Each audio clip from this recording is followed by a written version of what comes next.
Sur le ministère de la prédication, il peut exercer aussi son don. C'est pour ça. Et ils ont parlé de trois dons. Le don de parler en langue, le don d'interprétation de langue,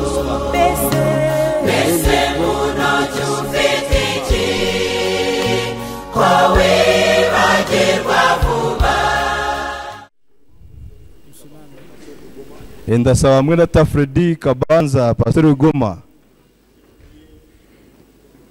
kugira ngo adusengere.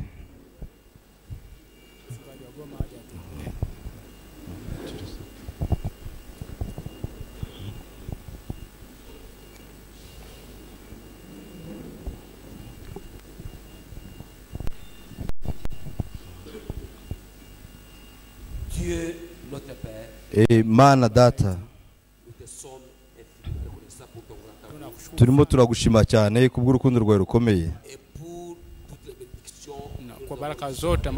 kandi kubw'imigisha yose twabonye muri iki gitondo. Turagusaba kugira ngo wongere ubane natwe muri iki gitondo, kuri mugoroba, kugira ngo twongere kubona ku gice cy'ibyo waduteganyirije, kugira ngo twongere kongerwa imbaraga kugira ngo tubashe kugukorera. Umugisha umukozi wawe kandi umwigishe ibikwiriye byose, kandi kugiye buri mukozi wese igihe azasubira iwe azabashe gutahana umuzigo uhagije wo guhaza abana bawe. Uduhe umugisha guhera ku itangira kugera ku iherezo.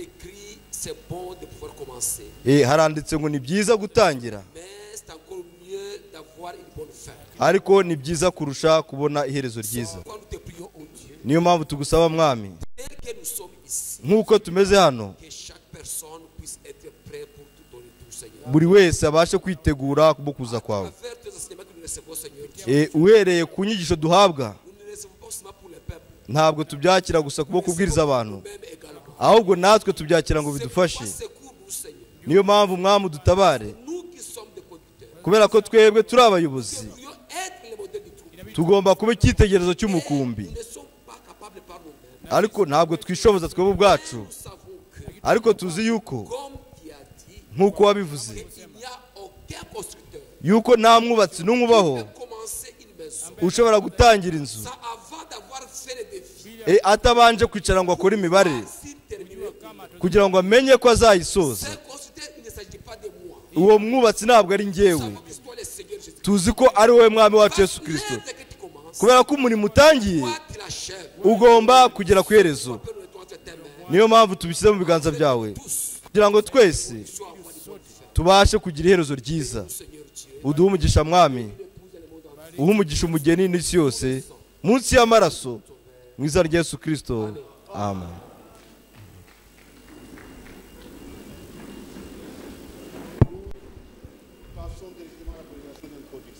Tugiye guhera ku kibwiriza cyo gutangira. Ni mwene data Ezekiel mu Fransa ugiye kuduha iryo jambo. Afite iminota 30, ashobora kuza.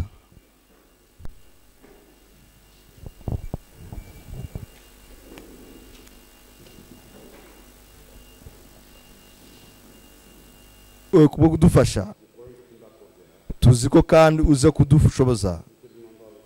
Turabigusaba n'ukwizera kose mu izina ry'umwami wacu n'umucunguzi Yesu Kristo, amen.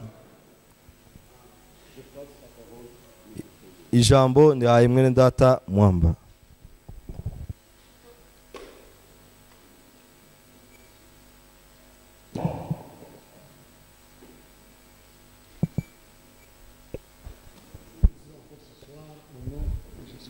ndabaramutsa none kuri mugoroba mu izina rya Yesu Kristo. Ni byiza rwose kumva abakozi b'Imana batandukanye. Biradufasha kandi bitwongerera imbaraga. Twumvishe mwene data wo muri Ghana. Byari byiza.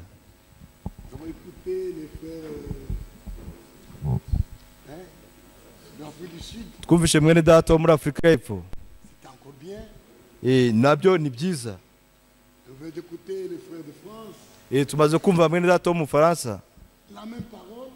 Iryo jambo nanone ndetse n'itandukaniro mu buryo bunyuranye.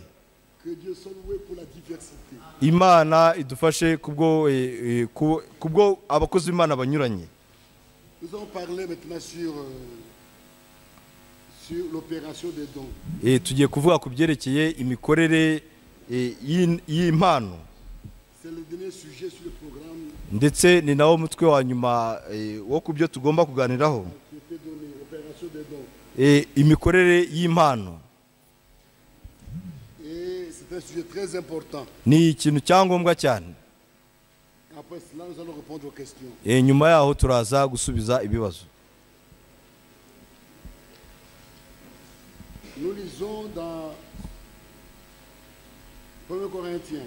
Turasoma mu Bakorino ba mbere.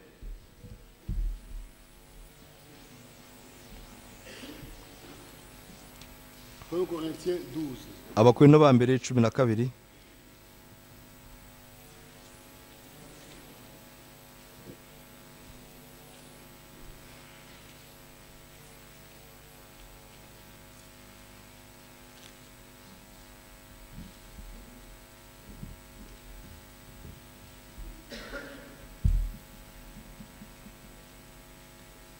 Beaucoup de frères se posent des questions. Bene data benshi bibaza ibibazo.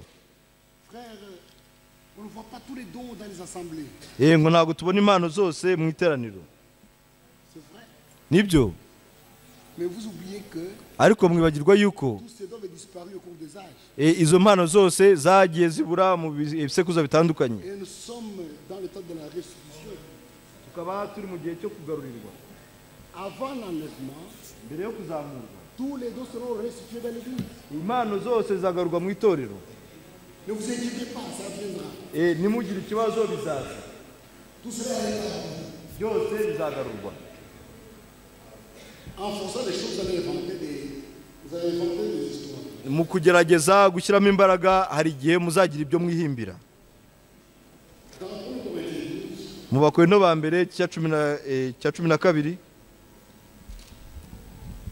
Nous lisons. Turasoma. À partir du verset 4. Uhere ku murongo wa 4. Il y a diversité de dons. Icyakora hariho impano z'uburyo bwinshi. Ariko umwuka n'umwe. Diversité de ministères. Kandi hariho uburyo bwinshi bwo kugabura iby'Imana. Mais le même Seigneur. Ariko umwami n'umwe.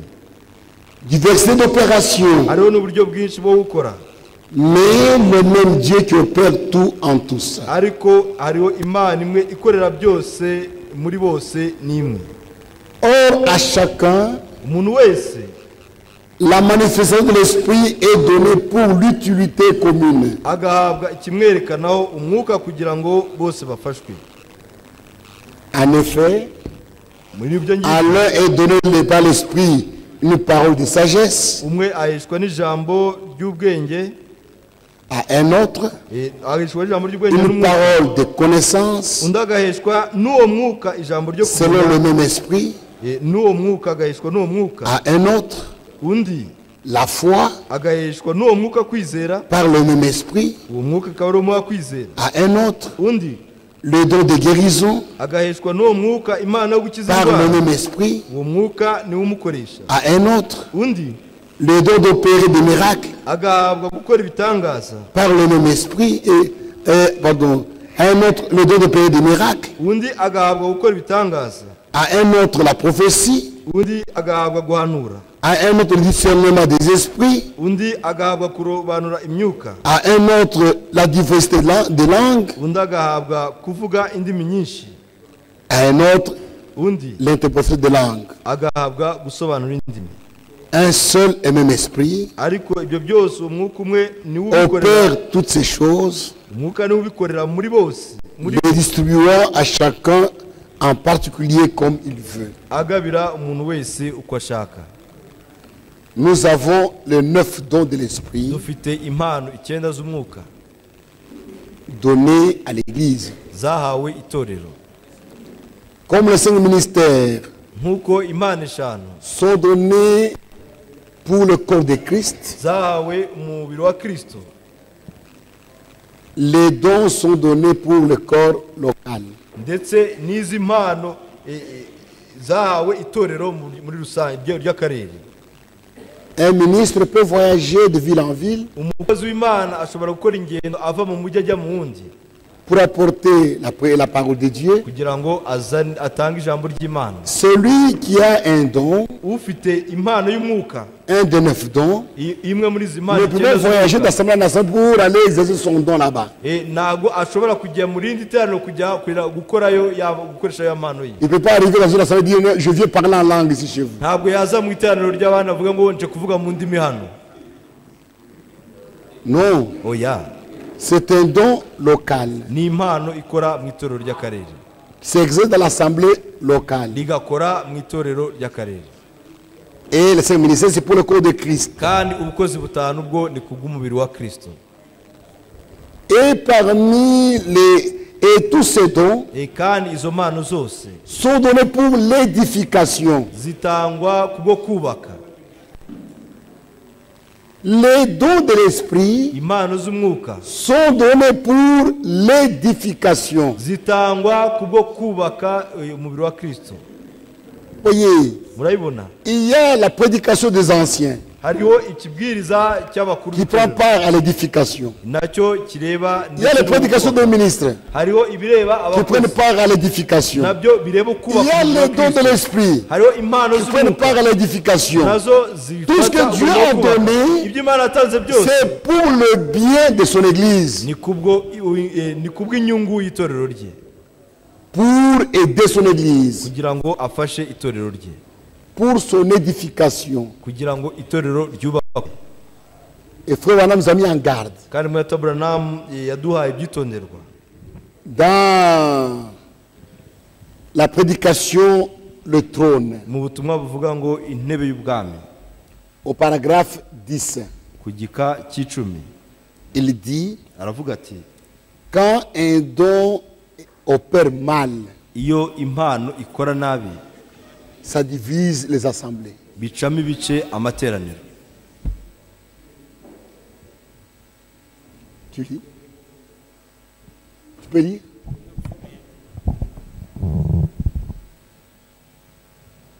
Le paragraphe 10. On voit toutes sortes de dons et autres choses se disent dans l'Église. Tubona ibindi bintu byinshi ndetse n'uburyo bw'imana bwinshi bikora mu itorero. Mbere yo kureka kugira ngo izo bikore, ni ikintu kigomba kuba gitsikamiye umutima wawe. Umwanzi afite uburiganya bwinshi. Ese murabisobanukirwa? Kandi izo mpano zikora neza,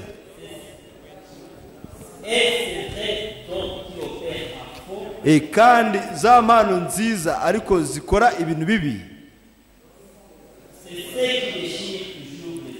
izo nizo zicagaguramo ibice amatorero.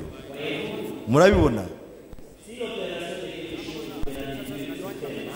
Iyo hari ikintu giturutse ku Mana ariko gikakorwa nabi,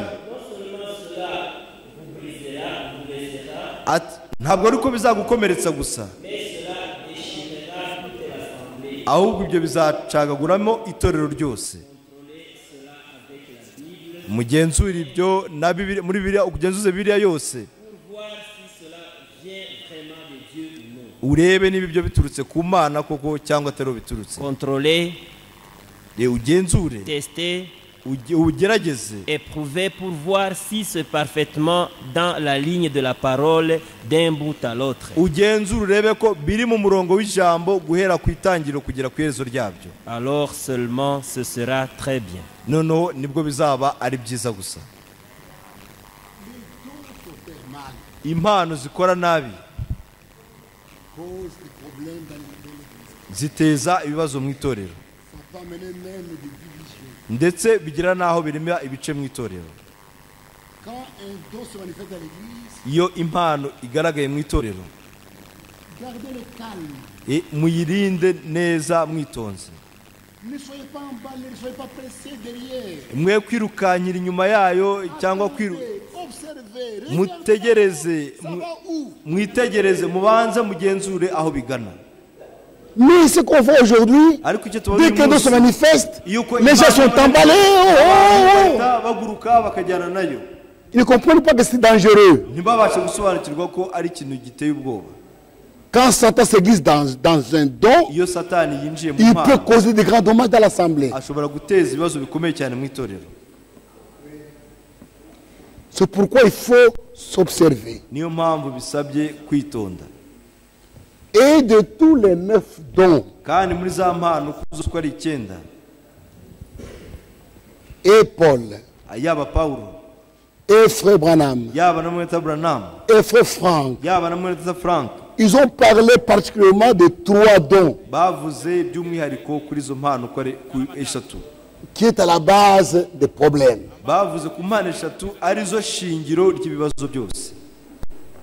Nous avons dit ici, celui qui a un des dons ne doit pas, il ne peut pas aller dans une assemblée. Non.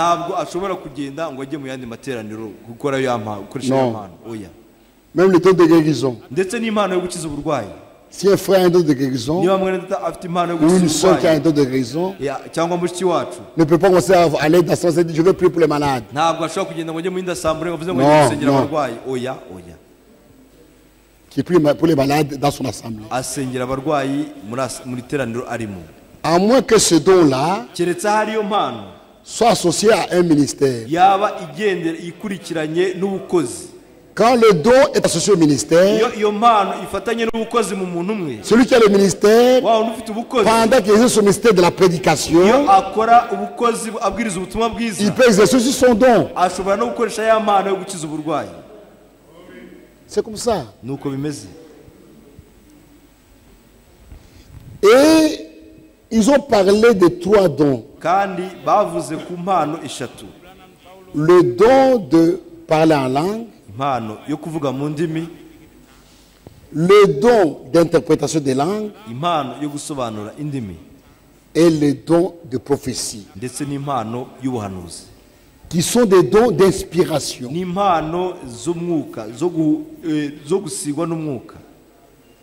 Où quelqu'un parle des choses par inspiration,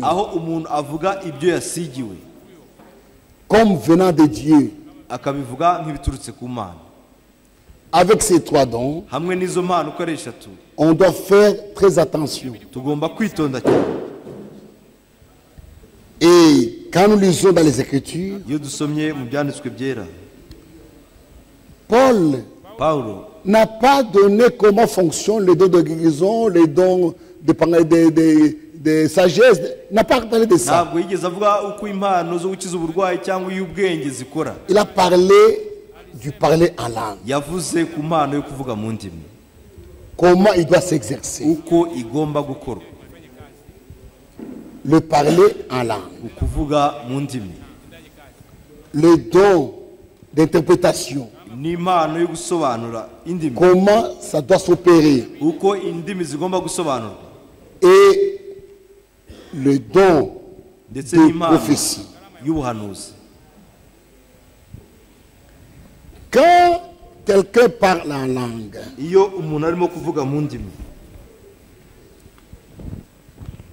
y a 2 sortes de langues.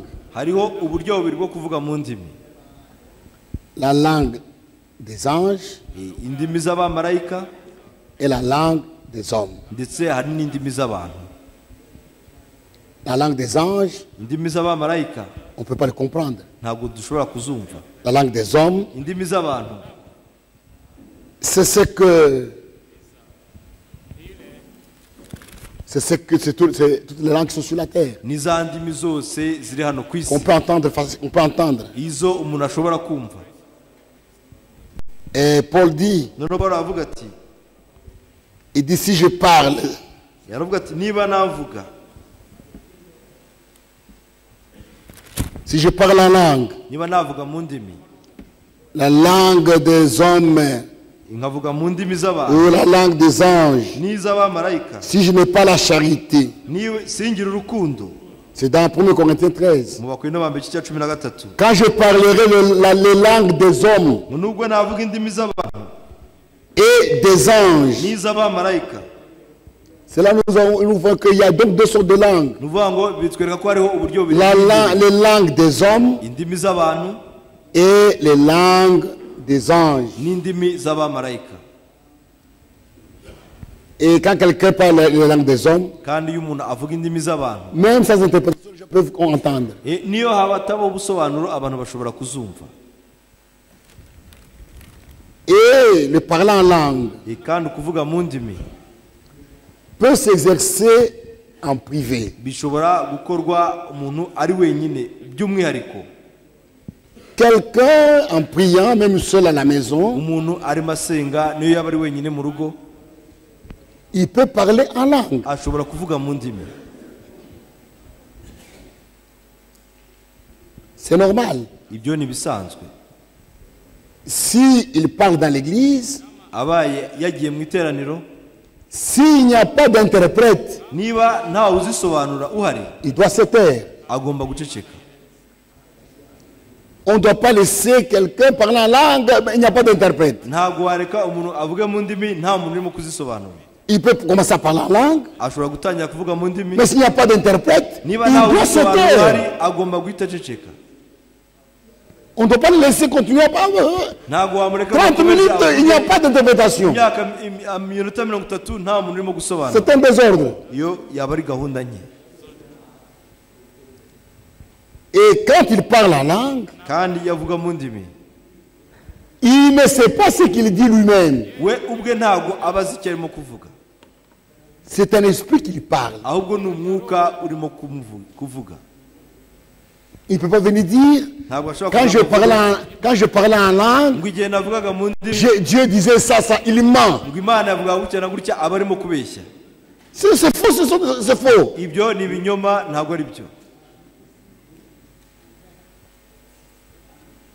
Quand Dieu veut nous parler, iyi Imana ishaka kutuvugisha, quand on parle en langue, atari ukunyura c'est mu pour nous ndimi, qu'il parle. ni kuri Il twebwe parlera dans un langage que nous allons entendre, izavuga mu rurimi dushobora kumva.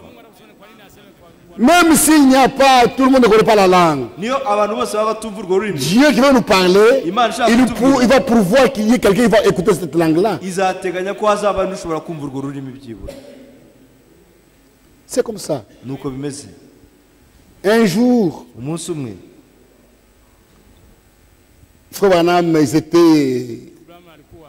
mwene Tabernamu ils étaient dans l'église. bari bateranye bari mu iteraniro, Et un frère noneho a mwene commencé à data parler en langue atangira kuvuga mu ndimi aux États-Unis. muri Amerika. Il avait parlé en français yari arimo avuga mu gifaransa, dans un milieu des anglophones. arimo avugira aho hari abantu bavuga icyongereza gusa. Il parlait en français, il a parlé, avuga mu gifaransa. Il termine, arangije un frère lève la main. mwene data azamura urutoki, C'est du français. aravuga ati ibyo avuze ni igifaransa. L'autre dit là-bas, c'est du français. ibyo avuze ni L'autre igifaransa. dit là-bas, c'est le français. ndavuga ati ibyo avuze ni Branham dit, igifaransa. écrivez ce qui a été dit. baravuga ati rero mwandike ibyo yavuze. Chacun a écrit. buri wese arabyandika, On amène barabizana exact. basanga birasa. Comme tu as choisi cette voie. noneho ko wahisemo iyo nzira, Et vous connaissez ce qui a été dit dans cette prophétie-là. byavuzwe kuri ubwo buhanuzi. C'est comme ça. nuko bimeze.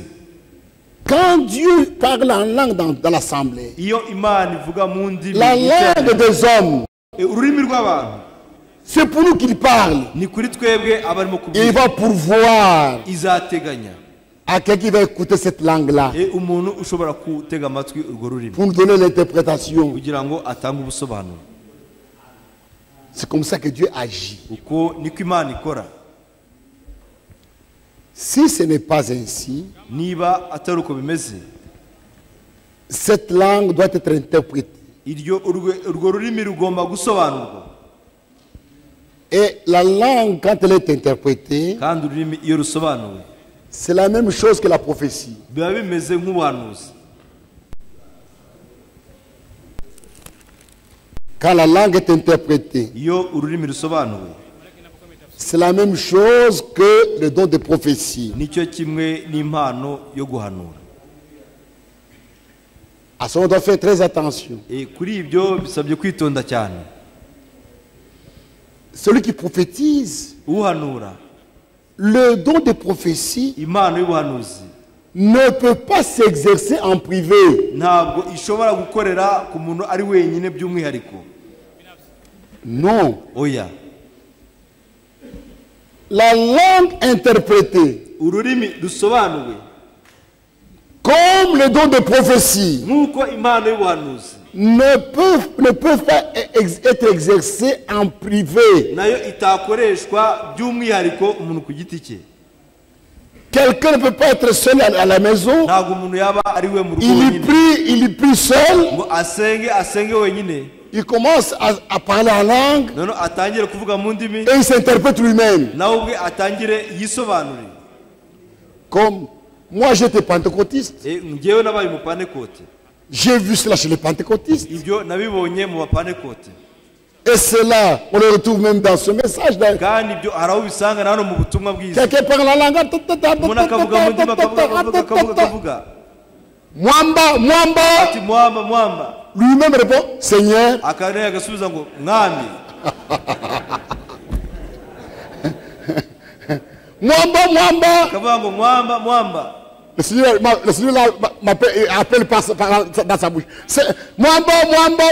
Noneho Imana ikamuhamagarira mu munwa Mwamba répond dans la même bouche, Seigneur. mwamba agasubiza muri wa muntu umwe ati yego mwami. Tu dois faire ça, tu dois faire ça. Ugomba gukora iki, ugakora na biri, ugakora na biriya. Oui, Seigneur. Ati yego mwami nzabikora. Ça, c'est la conversation, mais c'est un monologue. Ibyo ni imvugo umuntu aba arimo kwivugisha gusa. C'est faux. Ibyo ntabwo ari byo. Dieu n'opère pas de cette manière-là. Imana ntabwo ikora muri ubwo buryo.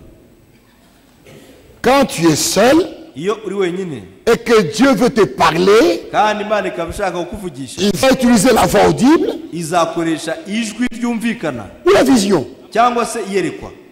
C'est fini. Nibyo. Quand tu es seul, Iyo uri wenyine ou c'est la vision, cyangwa se urabona iyerekwa ou c'est la voix audible. cyangwa wumve ijwi ryumvikana. Mais pas seul, mais par la langue des interprétations. Ngo uvuge mu ndimi nurangiza usobanure. Ou tu prophétises seul tu prophétises. Cyangwa ukaba uri wenyine ugahanura. Il y aura ceci, il y aura cela, il y aura ça. Seul dans la maison. Uri wenyine mu nzu. Non. Oya. Ce n'est pas quand Dieu parlait au prophète dans l'Ancien Testament. Igihe Imana yabwiraga abahanuzi mu isezerano rya kera, Il parlait avec par des visions. yababwiraga ikoresheje iyerekwa. S'ils sont éveillés, c'est par des visions. Iyo ukanuye amaso, S'ils sont endormis, c'est par des songes. iyo usinziriye yabaga ari ukurota, yabakanuye bikaba ari kuyerekwa. Ne laissez pas entrer dans l'église des choses fausses. Ariko we kureka mu itorero hinjiramo ibintu bipfuye. Cela vous causera des ennuis. Ibyo bizaguteza ibibazo. C'est vrai. Nibyo. Le parler en langue, Kuvuga mu ndimi plus interprétation, ndetse kongeraho no gusobanura, comme le don de prophétie, ndetse n'impano y'ubuhanuzi ne peuvent pas s'exercer en privé.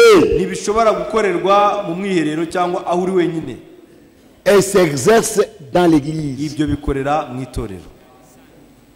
C'est que nous lisons Nibyo dusoma dans 1 Corinthiens. mu Bakorinto ba mbere.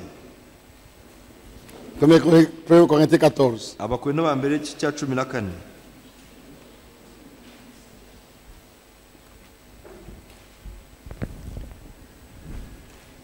Recherchez la charité, aspirez aussi aux dons spirituels, mais surtout, verset 1, mais surtout à celui de prophétie. mushimikire urukundo kandi mwifuze impano z'umwuka ariko cyane cyane mwifuze guhanura. En effet, celui qui parle en langue uvuga ururimi rutamenyekana ne parle pas aux hommes, si abantu abwira, mais à Dieu. keretse Imana, Car personne ne le comprend. kuko ari ntawumva, C'est un esprit qui dit le mystère. ahubwo mu mwuka avuga amayoberane. Celui qui parle en langue uvuga mu ndimi s'adresse à Dieu, pas aux hommes. aba arimo abwira Imana, ntabwo ari abantu abwira. Celui qui prophétise, uhanura, au contraire, ariko uhanura we parle aux hommes. abwira abantu. La prophétie s'exerce devant les gens, ubuhanuzi bukorerwa imbere y'abantu, pas en privé. ntabwo ari ku mwihariko. Ça s'exerce devant les gens. ibyo bikorera imbere y'abantu. Celui qui prophétise, au contraire, parle aux hommes, abwira abantu, les édifie, ibyo kubungura les exhorte, n'ibyo kubahugura les console. n'ibyo kubahumuriza. La prophétie qui vient de Dieu ubuhanuzi buturutse ku Mana doit atteindre ses buts. bugomba kugera ku ntego yabo: L'édification, kubakwa l'exhortation, ndetse no guhugurwa la consolation. no guhumurizwa. Quand tu commences dans l'église, bitangiye mu itorero, il y a l'adultère, il y a l'adultère. ngo hari ubusambanyi, harimo ubusambanyi. Ça va aider qui? ese ibyo biraza gufasha nde? Ça va édifier qui? ibyo birubaka nde? Dieu ne parle pas de choses pareilles dans l'église. ntabwo Imana ikora ibintu nk'ibyo mu itorero. Quand Dieu parle, iyo Imana ivuze c'est pour édifier, ni kubwo kubaka, c'est pour exhorter, ni kubwo guhugura, c'est pour consoler. ndetse no guhumuriza. Quelqu'un est malade. umuntu akaba arwaye, Cette maladie, ça vient de ton père. C'est ton père qui te tue. bwaturutse kuri so, ngo ni so wagurwanduje. Ça édifie qui? ese ibyo birubaka nde? Ça console qui? ese ibyo birahumuriza nde? Non. oya, Déjà c'est faux. abantu ubwo biba byabaye ikinyoma, byabaye bipfuye. La prophétie dans l'église ubuhanuzi mu itorero est envoyée pour édifier, bwoherezwa kugira ngo bwubake, pour exhorter, kugira ngo buhugure, pour consoler. ndetse no guhumuriza. Celui qui parle en langue uvuga ururimi s'édifie lui-même. ururimi rutamenyekana ariyungura ubwe, Celui qui prophétise ariko uhanura édifie l'église. yungura itorero. C'est pourquoi le don de prophétie niyo mpamvu impano doit y'ubuhanuzi s'exercer dans l'église, igomba gukorera mu itorero, devant les gens, imbere y'abantu, pour y apporter l'édification. kugira ngo bahabwe babashe kubakwa. Je désire que vous parliez tous en langue, nakunda ko mwese muvuga izindi ndimi, mais encore plus que vous prophétisiez. ariko ibirutaho ko muhanura. Celui qui prophétise uhanura est plus loin que celui qui parle en langue, aruta uvuga izindi ndimi, à moins que ce dernier keretse uwo nguwo n'interprète, azisobanuye, pour que l'église en reçoive l'édification. kugira ngo itorero ryunguke. C'est comme ça. nuko nguko bimeze. Quand quelqu'un parle en langue, niba hari urimo kuvuga mu ndimi, ou quand il parle en langue, quand cela est interprété, akaba avuga mu ndimi, cyangwa akaba ari uzisobanura, c'est la prophétie. biba ari ubuhanuzi. Et la prophétie, kandi ubuhanuzi c'est dans l'église. bukorerwa mu itorero, Pour annoncer kugira ngo babashe les choses à venir, kwereka itorero ibigiye kuza mu gihe pour kiri imbere, avertir, kugira ngo babashe gutanga pour impanuro, montrer à quelqu'un ce qu'il doit faire pour qu'il soit guéri ou consolé. kugira ngo umuntu yerekwe niba agomba gukira cyangwa se guhumurizwa.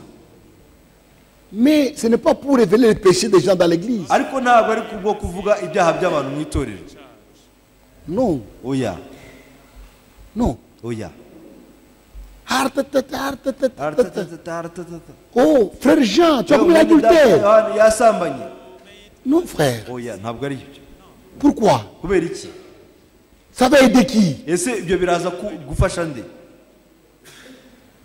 La prophétie, c'est pour édifier. Ubuhanuzi ni kubwo kubaka. C'est pour aider. Ni kubwo gufasha. Maintenant, Noneho, par la prophétie, binyure mu buhanuzi, Dieu peut révéler les secrets d'un païen. Imana ishobora guhishura amabanga y'umupagani. Un païen qui vient dans l'église. Umupagani uba mu itorero.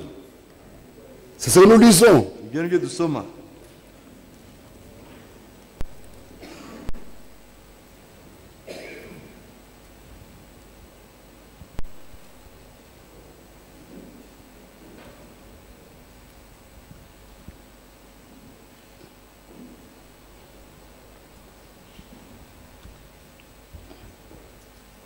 Commençons avec verset 22. Duhere ku murongo wa 22. Par conséquent, Nicyo gituma les langues sont un signe, indimi zitamenyekana zitagenewe kumenya, non pour les croyants, mais zitagenewe pour abizera. les non-croyants. Ikimenyetso keretse abatizera. La prophétie, au contraire, est un signe, Nicyo gituma indimi ni ubuhanuzi. non pour les croyants, les non-croyants, mais pour les croyants. Naho guhanura ko ntikwagenewe abatizera keretse abizera. Si donc, Niyo mpamvu nuko rero dans une assemblée de l'église entière, itorero ryose, l'église s'est rassemblée, itorero ryose tous parlent en langue, iyo riteraniye hamwe bose bakavuga indimi, et qu'ils surviennent des hommes du peuple indimi ou des non-croyants. hakinjiramo Ne abatari diront-ils pas que vous êtes fous? cyangwa abatizera ntibazavuga ko musazi? Mais Ariko si tous prophétisent bose niba bahanura et qu'ils surviennent quelques non-croyants hakinjiramo utizera ou un homme du peuple, cyangwa injiji, il est convaincu par tous. yakwemezwa ibyaha bye byose, Il est jugé par tous. yakwemeza ibyaha bye na bose, akarondorwa na Les bose, secrets de son cœur sont dévoilés, ibishwe byo mu mutima we bikerurwa, de sorte que tombant sur sa face, maze yakwikubita hasi yubamye, il adorera Dieu akaramya Imana et publiera que Dieu est réellement au milieu de vous. kandi akamamaza yuko Imana iri muri mwe koko. Voyez, Nibyo murabona. on te révèle pour le païen qui est venu parmi nous, on peut révéler ce qu'il est, Noneho tukareba pour qu'il abapagani, reconnaisse la présence de Dieu parmi nous. umupagani waje hagati yacu kugira ngo Imana ivuge ibiri muri we abashe kubana natwe. Le don de prophétie Impano y'ubuhanuzi sert à l'édification. ifasha kubaka. Maintenant, Noneho celui qui a le don de prophétie, ufite impano yo guhanura, cela ne fait pas de lui un prophète. ibyo ntabwo bimuhindura umuhanuzi. Celui qui a un don de prophétie Ufite impano yo guhanura n'est pas prophète. ntabwo ari umuhanuzi. Ne le laissez pas agir comme des prophètes. We kureka akora nk'umuhanuzi. Ils n'ont pas le ainsi dit le Seigneur. Ntabwo aba afite uku ni ko Uwiteka avuga.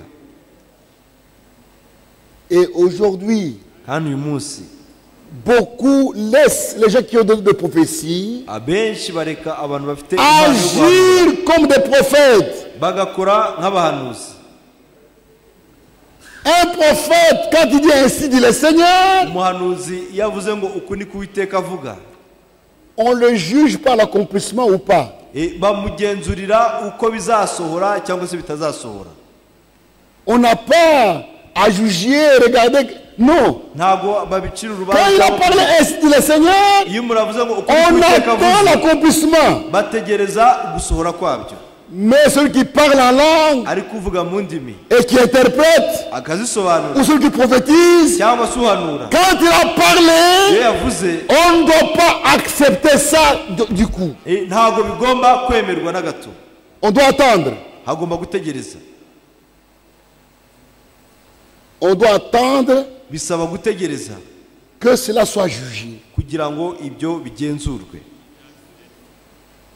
Quand les juges ont jugé Iyo abagenzura bamaze kubigenzura et confirment que cela vient de Dieu, bakemeza ko biturutse ku Mana, à ce moment l'église prend cela comme ainsi dit le Seigneur. icyo gihe itorero ribifata nk'aho ari Uwiteka avuze.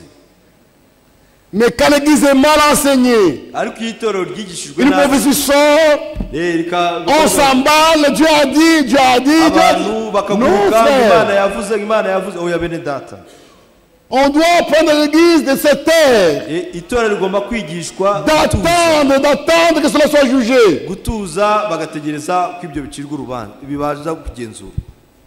Et quand Kandi cela est jugé, iyo bimaze kugenzurwa on annonce à l'église, bibwirwa itorero, les frères tel umwene data a parlé en runaka langue, yavuze mu ndimi, tel a interprété, kanaka nawe arasobanura, et il a été dit ça, ça, ça et ça. kandi havuzwe gutya Tel na et gutya, tel ont jugé. kanaka na kanaka Ils ont dit barabigenzuye, que cela vient de Dieu. babona ko biturutse ku Mana, On attend. noneho bakabitegereza. Quand cela arrive, Iyo bibaye gloire à Dieu. niko Imana ishimwe. Quand cela n'arrive pas, Iyo bitasohoye ce sont les démons qui sont entrés. biba ari amadayimoni yinjiye, Et il faut les faire taire. kandi bisaba kuyacecekesha.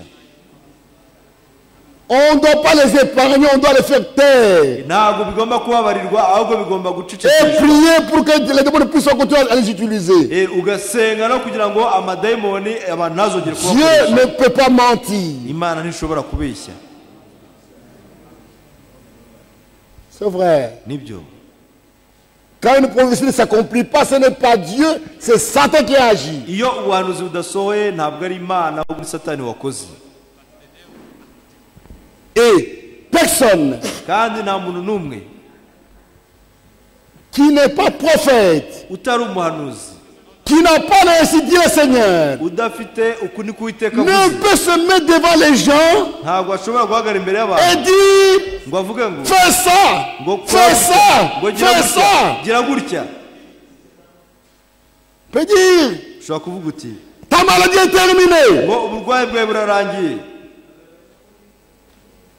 Tu dis, quand tu as prononcé cette phrase, Urabona, iyo umaze tu dis, gusohora tu iyo dis à un nteruro frère malade, ukabwira mwene data urwaye, ta maladie est terminée. uburwayi bwawe burarangiye, Tu es prophète, uri umuhanuzi, tu parles avec quelle autorité? urabivugana ubuhe bubasha n'ubutware? Tu n'es pas prophète. Ntabwo uri umuhanuzi. Si c'est un nom de prophétie, Niba byari kuba ari ubuhanuzi, et cela a été jugé, ese byagenzuwe? on a vu des choses pareilles. Twabonye ibintu bimeze gutyo, Des gens dans l'église. abantu mu itorero, Oh, tel, tu es guéri. Ta maladie a disparu, tu es fini. kanaka na kanaka urakize, ngo uburwayi bwawe bushizeho, byose birarangiye. Après quelques jours, la maladie est toujours là. Noneho nyuma y'iminsi runaka umuntu akaba akirwaye. C'est quoi? Ni iki? Ce n'est pas Dieu qui agit. Ntabwo ari Imana yabivuze, C'est le diable. ni umwanzi. On ne doit pas laisser les choses comme ça opérer dans l'église. Ntabwo tugomba kureka ibintu bimeze bityo. Ça va amener la confusion. Ibyo bizana urwijiji. Si c'est un prophète, Niba yari umuhanuzi, c'est le Seigneur. ubwo aba ari umwuka Et si w'Imana. cela n'arrive pas, Niba c'est un bidasohoye, faux prophète. un prophète. umuhanuzi w'ibinyoma ni ibyo. Quand un prophète annonce une chose qui n'arrive pas, Iyo umuhanuzi ahanuye ibidasohora, il est faux prophète. aba ari umuhanuzi w'ibinyoma. Si c'est un don qui annonce les choses qui n'arrivent pas, Niba ari impano c'est un don qui a mal opéré. ihanura ibidasohora, iba ari impano ikora nabi. On doit surveiller Hagomba kugenzurwa comment opèrent toutes ces choses-là dans l'église. uko ibyo byose bikora mu itorero. Et Frère Branham a montré, a donné des exemples. none mweta Branham yerekanye ingero Des prophéties dans l'église. ubuhanuzi mu itorero Dit tel runaka déménage. imuka Demain il y aura l'orage. ejo hari umuyaga Ta serwakira maison va s'écrouler demain. inzu yawe ejo izahirima Dépose ta famille. uhungisha umuryango wawe On juge ses frères. bareba bakabona ko La ari famille wowe. déménage. wa muryango ukimuka Et après, none nyuma yaho si la maison s'écroule réellement, iyo nzu ihirimye koko gloire à Dieu. biba Imana ishimwe C'est ainsi qu'on doit surveiller les dons, nuko impano zigomba kugenzurwa les dons de prophétie impano z'ubuhanuzi et de parler en langue. ndetse no kuvuga mu ndimi Et ne faites pas du don de prophétie kandi mwe kugira impano y'ubuhanuzi un siège de divination. mwe kuyigira intebe nko aho kuraguriza Frère, mwene data c'est terrible. biteye ubwoba Parce que tel a un don de guérison, kubera ko kanaka afite impano yo gukiza on uburwayi commence à aller le consulter. noneho bakajya bajya kumubaza Il n'est pas prophète. ntabwo ari umuhanuzi On peut consulter un prophète. ushobora kujya kubaza umuhanuzi Il a ainsi dit le Seigneur. aba afite uku ni kuwiteka Mais celui qui a le don de guérison, on ne peut pas le consulter. afite impano yo gukiza uburwayi Les dons ne sont pas permanents. impano ntabwo ihoraho iteka ryose Tu peux avoir les dons aujourd'hui et demain c'est fini. impano uyu munsi ejo niba igihari Voyez. On ne doit pas les consulter quelqu'un qui a le don de guérison, le don de prophétie. ntabwo wajya kujya ubaza umuntu ufite impano yo guhanura Demandez un peu à Dieu. ngo mbariza imana Qu'est-ce qui arrive dans ma vie? ngo mbariza imana uko mu buzima bwanjye bizagenda Celui qui a le don de prophétie, il va commencer à prier, il va prier. Et il va dire, Dieu a dit ça, ça, ça et ça. ngo imana yambwiye Il est prophète. ni umuhanuzi Voyez. murabibona Et on laisse les gens les dons de prophétie opérer comme c'est des prophètes. abantu bakareka impano bafite impano zo gukiza uburwayi bigakora nk'aho ari abahanuzi Un seul qu'on peut consulter, c'est un prophète. umwe ushobora kujya kubaza gusa n'umuhanuzi Et quand tu le consultes, Et quand- il attendra que Dieu lui parle. iyo ugiye kumubaza En vision ou en songe. imana imuganiriza mu iyerekwa cyangwa mu nzozi C'est ça. nuko bimeze On doit faire très attention avec ces dons. niyo mpamvu bisabye kwitondera cyane izo mpano Avant que les dons soient acceptés, mbere y'uko izo mpano zemerwa ça doit être jugé. zigomba kubanza kugenzurwa Et ceux qui jugent, kandi abagenzura et ceux qui ont parlé, ndetse n'abavuze quand ça arrive, iyo bisohoye nous donnons gloire à Dieu. dushima imana Quand cela n'arrive pas, iyo bidasohoye on doit agomba prier pour eux, agomba gusengerwa pour chasser les démons kugira ngo hirukanwe amadayimoni qui sont entrés pour déranger l'église. amadayimoni yinjiye kugira ngo abuze amahoro itorero Quand le don n'est pas bien surveillé, iyo impano itagenzuwe neza ça peut vous amener très loin. bishobora kukugeza kure cyane Frère Franck a connu l'expérience mweta frank ibyo dans son byamubayeho cyane assemblée. byamubayeho mu iteraniro rye cyane Il était habitué aux prophéties qui arrivaient. yari amenyereye ubuhanuzi bwabaga buza Une fois, umunsi umwe une prophétie sort. ubuhanuzi burasohoka Ordonne tel frère et telle sœur dans le ministère. warambikaho ibiganza uriya mwene data n'uriya mushiki wacu bajye mu murimo Sans juger, batabigenzuye le frère venu avec sa femme devant, fait faire les a consacrés. mwene data n'umugore we baraza mwene data frank abarambikaho ibiganza Il rentre dans la maison, Dieu descend. agiye mu rugo atashye imana iramanuka Il le réveille. imana Mon iramubyuka serviteur, la Bible est là. bibiri irahari Montre-moi dans ma Bible un homme qui aurait été consacré avec sa femme. unyereke muri bibiliya umugabo wigeze arambikwaho ibiganza ari kumwe n'umugore we Franck, le gars, il était là devant le Seigneur. frank Montre-moi. aravuga ati nyereka Du Seigneur, il n'y en a pas. Il dit, pourquoi tu l'as fait? mwami nta mbona ati kuki wabikoze noneho Et quand il est venu pour corriger la chose, l'église s'est cassée. aje kugira ngo ibyo bintu bikosore itorero ricikamo ibice C'est pourquoi niyo mpamvu ne laissez pas les choses fausses entrer. we kujya ureka ibintu bipfuye Dès byinshi que ça entre, arrêtez. iyo bikinjira uhita ubihagarika Arrêtez. ubihagarike C'est vrai. nibyo Ne laissez pas celui qui a un don de prophétie Nous laissez- agir comme un prophète. Il n'est pas ufite prophète. impano yo guhanura ngo akore nk'umuhanuzi ntabwo ari umuhanuzi. Voyez un frère ou une soeur qui croit avoir un don de prophétie. urabona mwene tujya Il est dans l'église, dans l'église. Oui, il a Il voit des frères. yaba ari mu itorero buri gihe akaba ari babene data Dieu m'a dit ça. ngo imana yambwiye ibi ngibi Pour toi, Dieu m'a dit ngo imana yakumbwiye ibi ngibi Dieu m'a dit ça. imana Il yakumbwiye le fait comme qui? abikora nkande. C'est quoi finalement? ese ni ibiki noneho hanyuma Vous voyez des choses comme ça. urabona bimeze gutyo. On doit faire très attention. ngomba kwitonda cyane.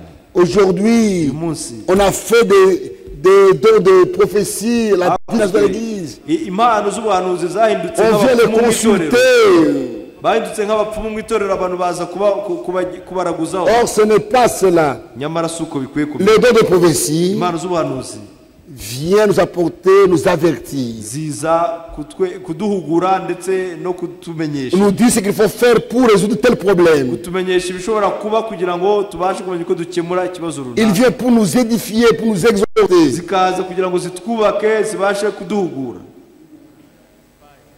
C'est ça. ni uko bimeze. Il y a autre chose. hariho ikindi nanone. C'est sur le songe. ni ku byerekeye inzozi no kurota. Les songes aussi, c'est un problème. inzozi nazo ni ikibazo.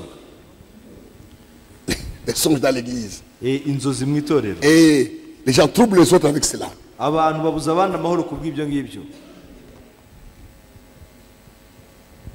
Et dans les songes, kandi mu nzozi Frère Franck nous instruit quelque part. mwenata Frank atwigisha ahantu Il runaka. dit il y a trois sortes de songes. hariho uburyo butatu bw'inzozi.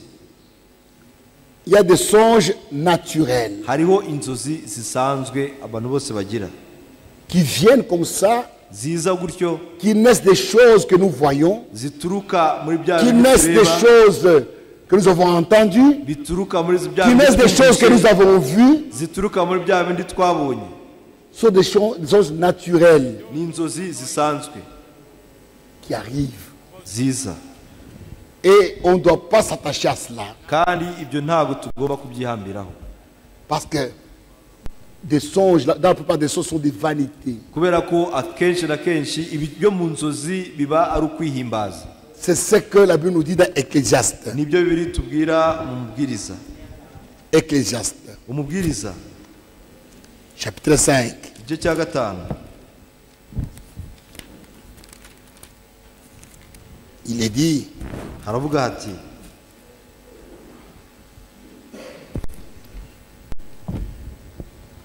verset 1.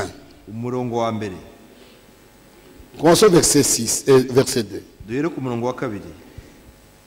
Car si les songes naissent de la multitude des occupations, inzozi zizanwa n'imiruho myinshi, la voix de l'insensé se fait entendre dans la multitude des paroles. kandi ijwi ry'umupfapfa rimenyekanira ku magambo menshi. Voyez, l'insensé quand il parle. uravuga umupfapfa Et Dieu compare ça à la multitude des songes. noneho imana ikabigereranya n'inzozi zituruka mu miruho. Beaucoup de songes, ce sont des choses inutiles. inzozi nyinshi zituruka mu bintu bidafite Elles umumaro naissent de la multitude des occupations. kandi bituruka mu miruho myinshi. Verset 6. umurongo wa 6. Car s'il y a des vanités dans la multitude des songes, nk'uko mu nzozi nyinshi harimo ibitagira umumaro il y en a aussi beaucoup dans beaucoup de paroles. no mu magambo menshi niko bimeze. C'est pourquoi crains Dieu. ariko weho ujye wubaha imana. Ne vous attachez pas aux songes. we kwizirika ku nzozi. Il y a des églises bâties sur les songes. hariho amatorero yubakiye ku nzozi. C'est plein. byuzuye Chacun apporte son songe. buri wese akazana J'ai rêvé. inzozi. narose narose. Non, Dieu ne parle pas comme ça. imana ntabwo ari ukwivuga. il y a des songes. hariho inzozi. D'abord dans les songes. icya mbere na mbere mu nzozi, Les songes ne sont pas des réalités. inzozi ntabwo biba ari ibintu by'ukuri. Il n'y a pas de péché dans les songes. nta cyaha kiba mu nzozi. Si tu rêves que tu as volé, iyo urose wiba tu n'as pas volé. ntabwo wibye. Amen. Commencez à vous repentir. Seigneur, utangira pardonne-moi. kwihana ngo mwami mbabarira nibye. Quand tu rêves que tu as volé, iyo urose Tu n'as pas wiba volé. ntabwo wibye. il n'y a pas de péché dans les songes. nta cyaha kiba mu nzozi. Et il y a des songes du diable kandi hariho n'inzozi zituruka kuri satani qui viennent vous embrouiller. ziza kugutesha umutwe. Tu rêves que tu as pris la femme d'un tel. ugarota ko wafashe umugore wa runaka. C'est du diable. ibyo biturutse kuri shitani. C'est Satan qui a amené ça pour vous amener quelque part. ni shitani ukuzanira ibyo kugira ngo akwerekeza. N'allez même pas dire à la sœur, pardonne-moi, je t'ai rêvé. we kugenda uvuye ngo mushiki wanjye ngo mbabarire ngo nakurose. C'est ce que Satan voulait. ibyo nibyo satani noneho yashakaga. Il veut t'amener dans la saleté. arashaka kwinjiza mu mwanda. Quand tu vas dire à la sœur, je t'ai rêvé, c'est le début. ngo nakurose uwo ni umwanzi. Tu l'as rêvé, n'allez pas la voir. we kujya Ce kumureba n'est pas un péché. C'est le diable qui fait ça. ni umwanzi ukora ibyo Tu n'as même pas demandé pardon sur ça. nta n'ubu ukwiriye kubisaba imbabazi ibyo. Voici, le diable, quand il amène ses sons, c'est pour troubler. umwanzi iyo azanye ibyo ngibyo aba arimo gutesha abantu umutwe. Tu rêves que je te poursuis avec un couteau. ukarota ndimo kukwirukankana mfite icyuma. Fais-moi moi aussi avec le couteau. ngo mwene ngo yari afite J'ai icyuma. vu, il m'aime pas. Il veut me tuer. ntabwo nkunda ngo C'est le diable, c'est le diable. uwo ni umwanzi. Quand Dieu parle, iyo imana ivuze par des songes, inyuriye mu nzu quand la prophétie, cyangwa mu buhanuzi c'est pour aider, biba ari pour ugufasha, édifier, biba ari pour ukubaka, consoler. biba ari uguhumuriza. amen. C'est ça. ni ibyo ngibyo. Les sons de Dieu consolent. inzozi z'imana zirahumuriza. Et quand Dieu parle par des songes, kandi imana ivugiye mu nzozi. comme nous sommes dans Job 33. dusome muri yobu 33. Job 33. yobu 33. Les songes qui viennent de Dieu. inzozi zituruka ku C'est mana pour avertir. ni C'est kugira ngo pour ziburire, instruire. ni C'est pour ukugira ngo enseigner. zubahe, ni ukugira ngo zigishe. Pas pour créer des problèmes. ntabwo ari ukurema ibibazo. Job 33, yobu 33 du verset 14 guhera ku murongo wa 14 au verset 17. kugeza ku wa Au verset 18. 18. Dieu parle. imana ivuga rimwe Cependant, tantôt d'une manière, mu buryo bumwe tantôt d'une autre. cyangwa se mu bundi. Et l'on ne prend pas garde. ndetse umuntu ntabwo abyitaho. Il parle par des songes, mu nzozi niho imana ivugira. par des visions nocturnes. mu iyerekwa rya nijoro. Quand les hommes sont livrés à un profond sommeil. igihe abantu bashyizweyo. Quand ils sont endormis sur leur couche. basinziriye ku mariri yabo. Il leur donne des avertissements. niho yumvisha amatwi y'abantu. Il met le sceau à ses instructions. igashyira ikimenyetso ku byo ibigisha. Quand Dieu vient dans un songe, iyo imana ije mu nzozi. il vient pour vous avertir d'un problème. ibije kugira ngo ikuburire ku Il vient bw'ikibazo. donner des enseignements kandi ije no gutanga inyigisho. afin de détourner l'homme du mal kugira ngo igamburuze umuntu mu migambi ye. et de le préserver de l'orgueil. ngo imaremo umuntu ubwibone bwe. Voilà quand Dieu vient parler dans un songe. iyo imana ivuze mu nzozi C'est pour instruire, c'est pour avertir, c'est pour aider quelqu'un. ifashe umuntu runaka. Toi, tu rêves, wowe ukarota. ton ami a pris ta femme. ukarota inshuti yawe yagutwariye umugore. Ça t'aide en quoi? ese ubwo biragufasha iki? Ça va t'édifier en quoi? biraza kukubaka Dieu ne fait pas de choses pareilles. imana ntabwo ikora ibintu nk'ibyo. Créer la confusion dans l'esprit des gens. kuza kubiba urwijiji mu mitima y'abantu. même par dans le songe, ndetse no mu nzozi Dieu vient avertir. imana iza guhugura Il kuburira. vient instruire. Imana iza kuburira, iza kubaka. Maintenant, Noneho quand il n'y a pas de prophète iyo nta bahanuzi bahari à côté de vous hafi yanyu pour vous aider, kugira ngo babafashe, Dieu parle clairement. Imana ivuga mu buryo bweruye. Les serviteurs de Dieu, Abakozi b'Imana, prédicateurs, ababwirizabutumwa, apôtres, intumwa, évangélistes, ababwirizabutumwa, pasteurs, anciens de abashumba, l'église, abakuru b'itorero ils n'ont pas reçu le don d'interpréter les songes. ntabwo bahawe impano yo gusobanura inzozi. Ne soyez pas des aventuriers. Mwe kuba abatekamitwe. Les gens viennent vous raconter les songes Abantu bakaza et kubabwira vous inzozi commencez à zabo, l'interpréter vous. mugatangira gushaka kuzisobanura. Tu as rêvé un arbre, Ngo warose igiti, l'arbre c'est la parole. igiti ni ijambo. Non frère, Oya bene data, ce n'est pas comme ça. ntabwo ari uko bikora. Quand il n'y a pas de prophète Niba nta muhanuzi uhari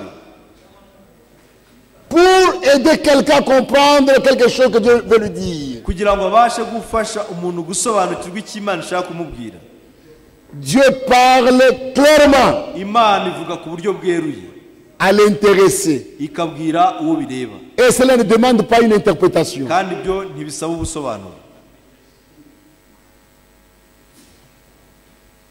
Clairement. Mu buryo bweruye, Ça ne demande pas une explication. ntabwo bisaba gusobanura. Et quand tu veux parler, Kandi c'est pour instruire, ni kuba kubaka, pour avertir. kugira ngo ihugure, iburire, Comme nous lisons dans Genèse 22. nk'uko tubisoma mu Itangiriro 22. Genèse, Itangiriro, Genèse chapitre 20. Itangiriro 20. Le roi Abimelech Umwami w'abamaleki prend la femme d'autrui. afata umugore w'abandi. Il prend Sarah, la femme d'Abraham, Yafashe Sara umugore wa Aburahamu pour en faire sa femme. kugira ngo amugire umugore we. Et Abraham l'avait trompé. Kandi Aburahamu yari yamubeshye. Abraham et Sarah Aburahamu na se sont été Sara entendus bari pour bumvikanye, dire, quand il pose la question de baravuga ngo il nabaza faut dire non, ikibazo Abraham c'est mon frère. uvuga uti Aburahamu ni musaza wanjye. Et Abimelech avait posé la question, avait demandé pour s'informer, avec de bonnes intentions. Abimeleki yari yabajije ibibazo agira ngo abaze amakuru kandi afite umutima mwiza. Et quand il a dit c'est ma soeur, Avuze ati ni mushiki wanjye, Abraham dit ça va donc je peux la prendre. Aburahamu aravuga ati ntashobora kumutwara. Abimelech a dit je peux la prendre. Abimeleki aravuga ngo Abraham dit oui, tu peux la prendre, il n'y a pas de problème. rwose wamutwara nta kibazo. Quand il a amené à Sarah chez lui à la maison, Ariko ajyanye Sara iwe mu rugo, Dieu est venu Imana iraza pour parler à Abimelech. kugira ngo ibwire Abimeleki.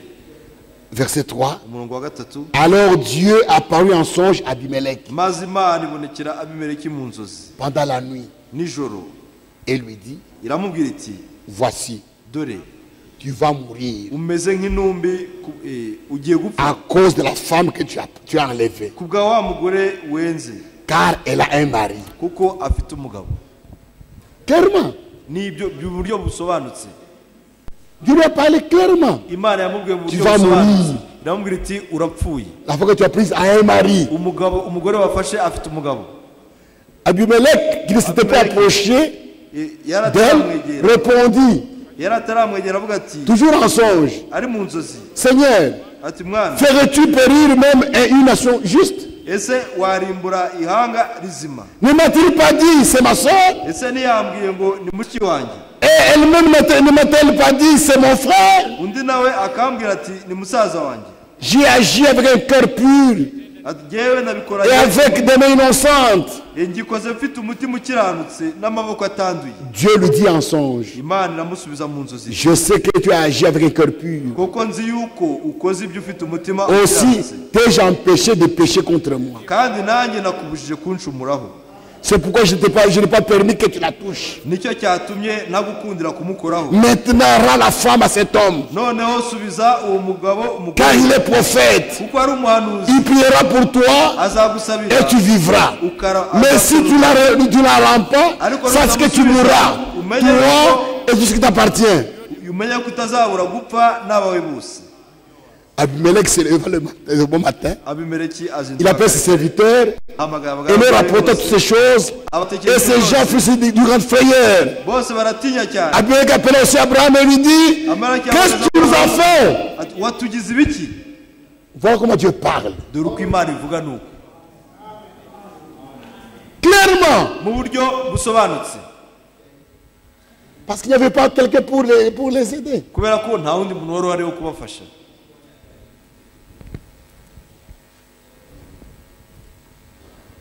Quand Dieu parle dans un songe, quand il n'y a pas de prophète, il parle un langage clair. Qui ne demande pas d'interprétation.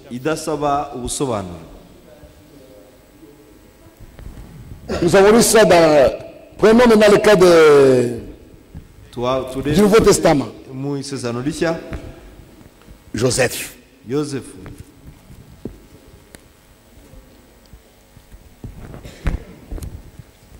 Dans Matthieu. Matthieu 1.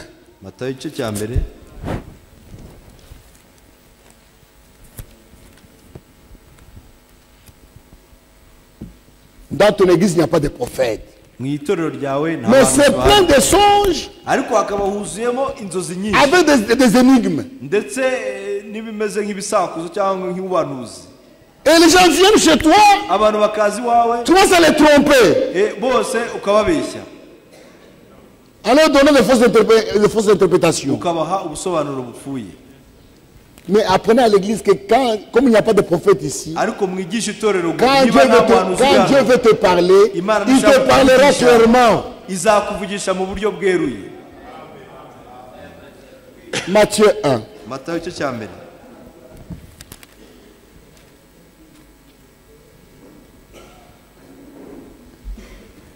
Joseph remarque que Marie est enceinte. Il dit, chérie, c'est quoi?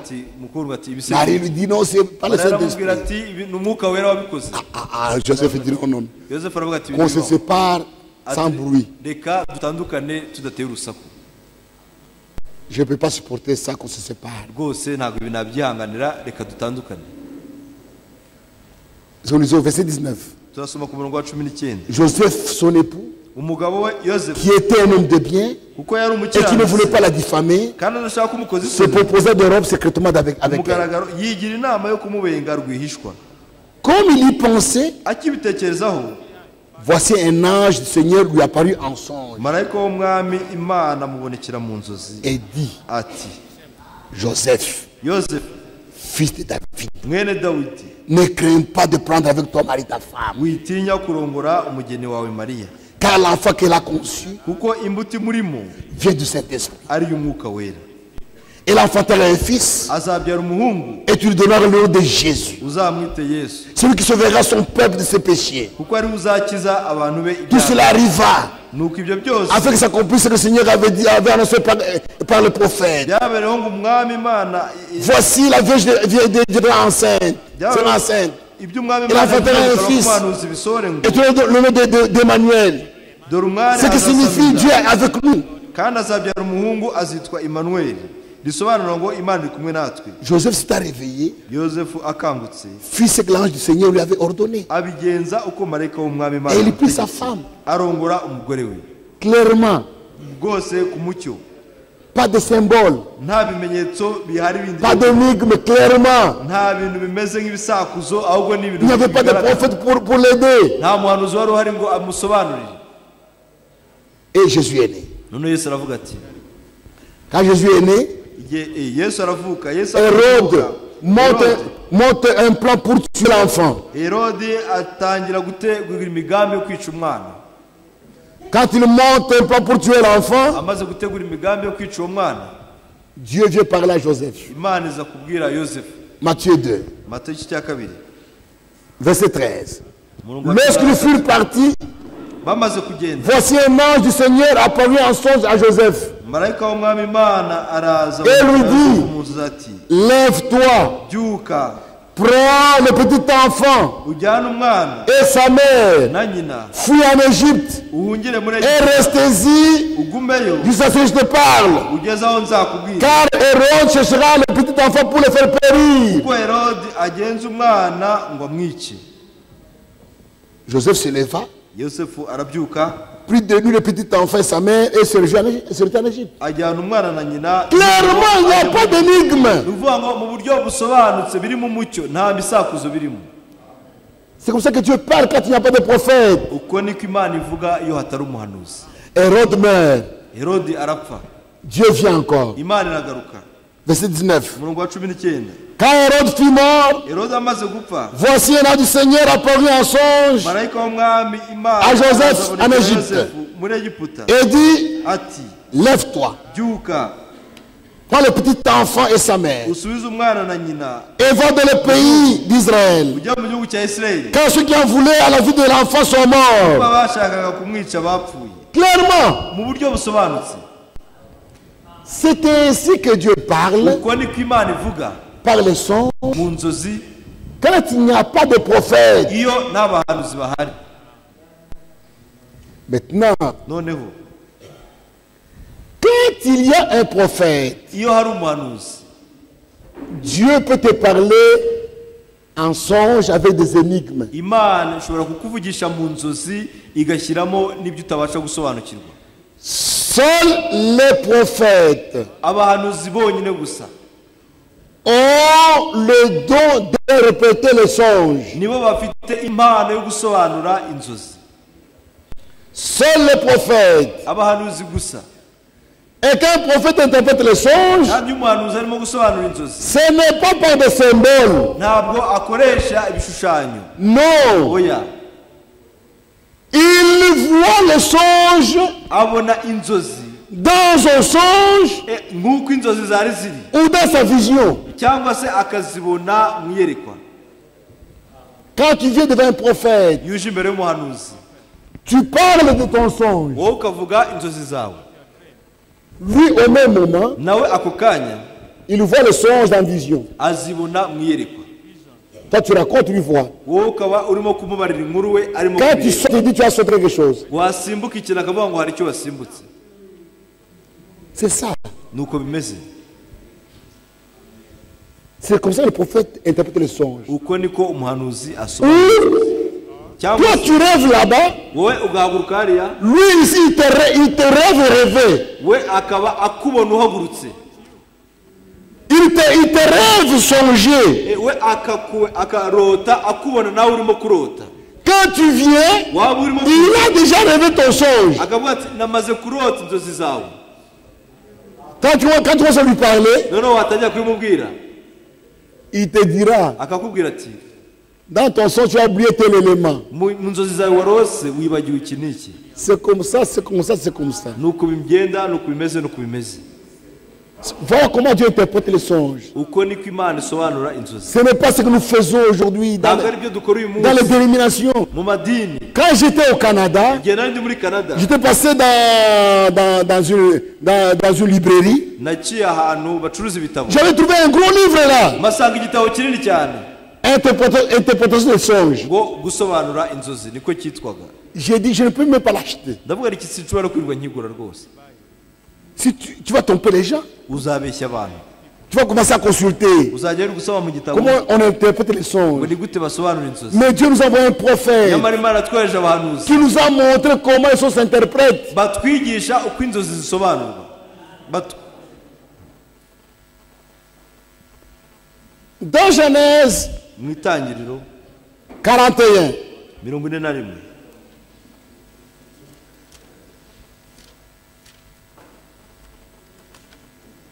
Pharaon a eu un rêve Farawo yagize inzozi au temps de Joseph. mu gihe cya Yosefu. Quand Dieu parle par un songe, Iyo Imana ivugiye mu nzozi, aucun homme ne peut l'interpréter de lui-même. nta muntu n'umwe ushobora kuzisobanura abyituriye. C'est un mystère. Biba ari ubwiru. Il faut que cela soit révélé par Dieu lui-même. Bisabye ko ibyo bintu bishurwa n'Imana ubwayo.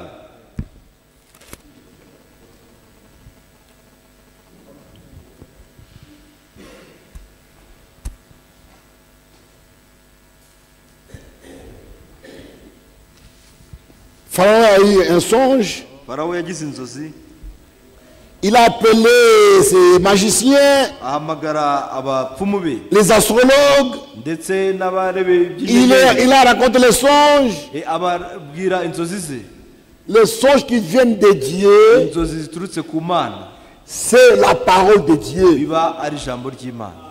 Tu ne peux pas l'interpréter Ntabwo de ushobora toi-même. gusobanura ubwawe ku giti cyawe. Et Pharaon a appelé les magiciens. Farawo ahamagara Il a abapfumu raconté les songes. ababwira inzozi ze. Verset 8. Umurongo wa 8. Le matin, Pharaon eut l'esprit agité. Bukeye Farawo Il fit appeler tous les magiciens et tous les sages de l'Égypte. abapfumu bose n'abanyabwenge bo muri Egiputa, Il leur raconta ses songes. ababwira inzozi ze. Personne ne put les expliquer. Wabashije kuzisobanura. Et il était troublé. Yari yakutse umutima. Un prisonnier Umwe mu bafungwa qui était en prison avec Joseph, wari warafunganywe na Yosefu, pour qui Joseph avait interprété les songes. uwo Yosefu yari yarasobanura inzozi ze Il nawe. dit, en prison, Aravuga ati muri gereza nous avons eu des songes twarose avec mon ami. n'inshuti yanjye, Et il y a un homme qui avait interprété exactement. kandi hari umuntu wazidusobanuriye neza rwose. Et il a appelé Joseph. Noneho ahamagara Yosefu. Verset 15. Umurongo wa 15. Pharaon dit à Joseph, Farawo abwira Yosefu ati, j'ai eu un songe. nuko Personne ne peut l'expliquer. ati nta muntu n'umwe ushobora kuzisobanura. J'ai appris que tu expliques un songe. Numvishe ko usobanura inzozi. Après l'avoir entendu, Narose ko ntawe ushobora kuzisobanura. Joseph répondit à Pharaon Numvishe bavuga yuko ushobora en gusobanura disant, bakurotori. ce n'est pas moi. Yosefu arasubiza Farawo ati si njyewe, C'est Dieu qui donnerait une réponse favorable à Pharaon. Imana niyo iri busubize Farawo amagambo y'amahoro. Vous voyez, un prophète lui-même, c'est qu'il parle lui-même, il ne peut pas Umuhanuzi interpréter. nawe ubwe aba azi ko atari we ushobora gusobanura inzozi. Mais comment vous prétendez interpréter les songes parce que vous êtes pasteur? Ni gute kugereranya usobanura inzozi ngo kubera ko uri umushumba? Même le prophète, Ndetse n'umuhanuzi devant un songe, imbere y'inzozi il est incapable. nawe ntabwo aba abishoboye. Il faut que Dieu puisse intervenir. Bisabye ko Imana ibasha kumufasha, Et il avait interprété pour lui. kandi yarazimusobanuriye. Et quand nous allons dans Daniel, Iyo tugiye muri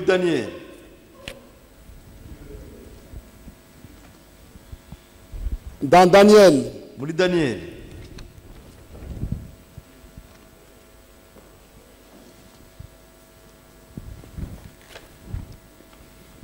Nebuchadnezzar a eu un songe Nebukadinezari yagize inzozi qui l'avait beaucoup troublé.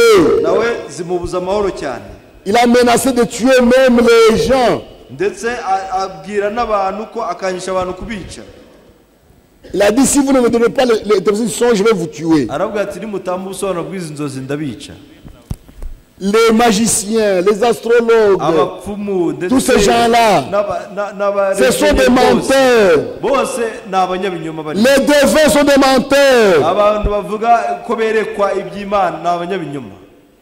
Quand tu vas devant un défunt, Iyo ugiye kuri wa wundi uvuga ko yerekwa il te iby'Imana, demande, raconte-moi d'abord ce que tu as rêvé. azabanza kubwira ngo banza umbwire ibyo warose. Il va poser des questions pour commencer à chercher comment te tromper. Atangira kubaza ibibazo kugira ngo aze kumenya uko kubeshya. Mais ici, Dieu, Ariko hano Imana il a fait oublier à Nebuchadnezzar le songe. yo yatumye na Nebukadinezari yibagirwa inzozi ze, Il a oublié ce qu'il avait rêvé. arazibagirwa.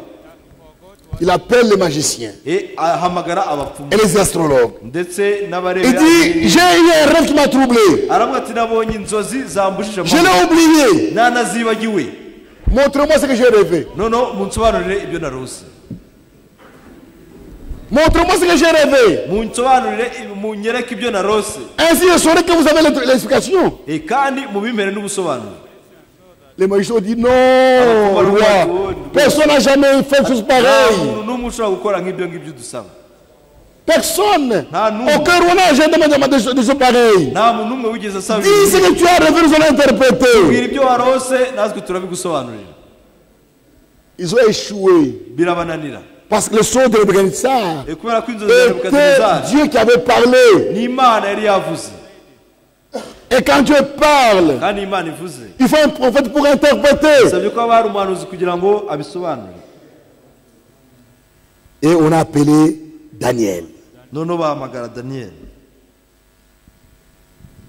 Quand on a appelé Daniel,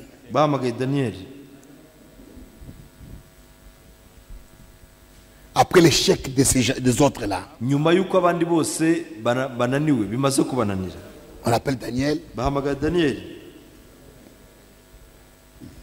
Et Daniel a répondu au roi. Il dit, ce n'est pas moi.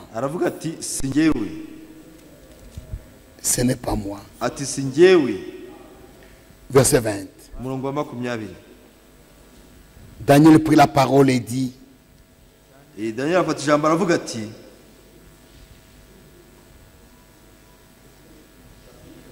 nous sommes au chapitre 2. Commençons au verset 9. Si donc vous ne me faites pas connaître un songe, la même sentence vous enveloppera tous. Vous voulez vous préparer à me dire des mensonges et des faussetés en attendant que le temps soit changé.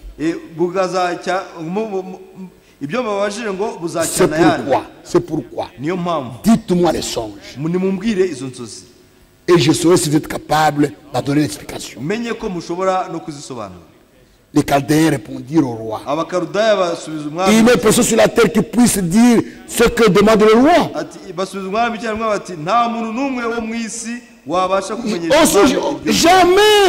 Jamais roi, quelque grand et puissant qu'il ait été, n'a exigé de pareilles choses de aucun magicien, astrologue ou chaldéen.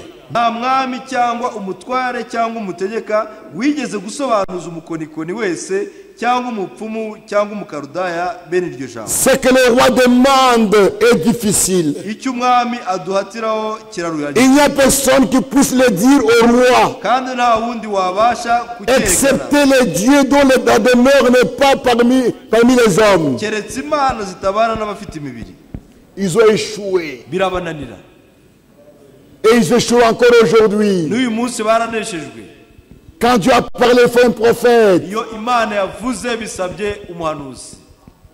Et on appelle Daniel. Daniel appelle ses amis. Ils ont prié.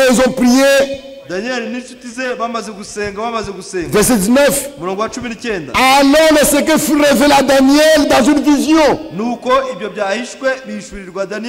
Pendant la nuit. Et Daniel bénit le Dieu des cieux. Daniel, ils ont prié. À un moment donné, il voit le son de Nebuchadnezzar. Il voit la statue lui aussi. Et Dieu lui explique. La tête c'est ça, ça c'est ça, ça c'est ça, ça c'est ça, ça c'est ça. Quand il a vu la vision, Daniel prit la parole et dit, béni soit le Dieu, le nom de Dieu, d'éternité en éternité. À lui appartient la sagesse et la force. Celui qui change les telles circonstances, qui renverse, qui établit un roi, iyo yimura abami ikimika qui abami change qui donne la sagesse aux sages igaha abanyabwenge et la science à ceux qui ont de l'intelligence. abazi kwitegereza Il révèle ce qui est profond et secret. kandi hishura ibishwe Il connaît ce qui est dans les ténèbres. izi ni ibyo mu Et la mwijima lumière est avec lui. umucyo ubana nayo Dieu de mes pères, ndagukunda je te glorifie, ndaguhimbaza je te loue, de ce que tu m'as donné la sagesse et la force, et de ce que tu m'as fait connaître, ce que nous t'avons demandé, ubwenge n'ubushobozi de ce que tu as nous